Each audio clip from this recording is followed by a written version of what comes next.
વાત કરીએ ગાંધીનગરની. ગાંધીનગરમાં સેક્ટર 24માં લગ્નના ભોજન સમારંભમાં પનીરની સબ્જી અને ગાજરનો હલવો ખાધા બાદ 98 લોકોને ફૂડ પોઈઝનિંગ થઈ ગયું. રાત્રિના સમયે વાનગીઓ આરોગ્યા બાદ વહેલી સવારે મહેમાનોને ઝાડા ઉલટી થતા દાખલ કરવામાં આવ્યા. ઘટનાને લઈ 20 લોકોને સારવાર માટે ગાંધીનગર હોસ્પિટલ ખસેડવામાં આવ્યા હતા. ફૂડ વિભાગ દ્વારા ભોજનના સેમ્પલ લઈ તપાસ અર્થે મોકલી આપવામાં આવ્યા હતા.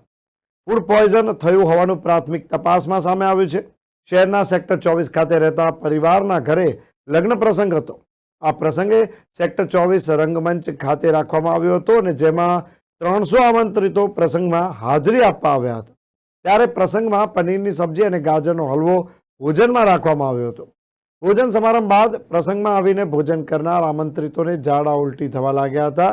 જેથી તાત્કાલિક દર્દીઓને સિવિલ હોસ્પિટલ અને સેક્ટર 24 આરોગ્ય કેન્દ્રમાં સારવાર આપવામાં આવી હતી. ઝાડા ઉલટી થતાં જ આ પ્રસંગમાં દોડધામ મચી ગઈ હતી. અમે જમવા ગયા તો ત્યાં ઘડી અને ગાજરનો હલવો ખાધો એ કારણે અમને ઝાડા ઉલટી થઈ. કેટલા જણા હતા તમારી જોડે? તમારું શું નામ? कुसुम मेरा नाम लकी है, ललित।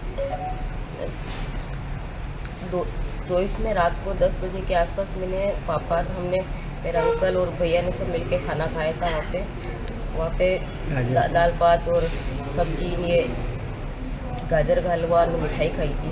उसके बाद 12 बजे के बाद हमारी तबीयत खराब चालू हो गई थी। उसमें उल्टी 10 साथ में होने लगे, एक साथ में 3-4 बार हो गया था। उसके बाद हालत ख़राब होने लगी फिर उसके मेरे पापा को वगैरह को बहुत ज़्यादा सीरियस हो गए थे। फिर इमरजेंसी में यहाँ पे 2-3 बजे के आसपास हम आए थे। उसके सबने देखा कि सब अलग अलग घर से भी उनकी भी तबीयत ज़्यादा ख़राब होने लगी है। फिर इमरजेंसी में आके थोड़ा 30 जन करीब है, सब जितने भी परिवार वाले सब यहीं मिले। उसके बाद हमारे एडमिट करा मुझे और पापा वगैरह को इमरजेंसी में ट्रीटमेंट दिया। पापा की थोड़ी रिकवरी हुई, मुझे रिकवरी में टाइम लगा, इसलिए मुझे थोड़े टाइम के लिए यहाँ पे एडमिट कर दिया गया।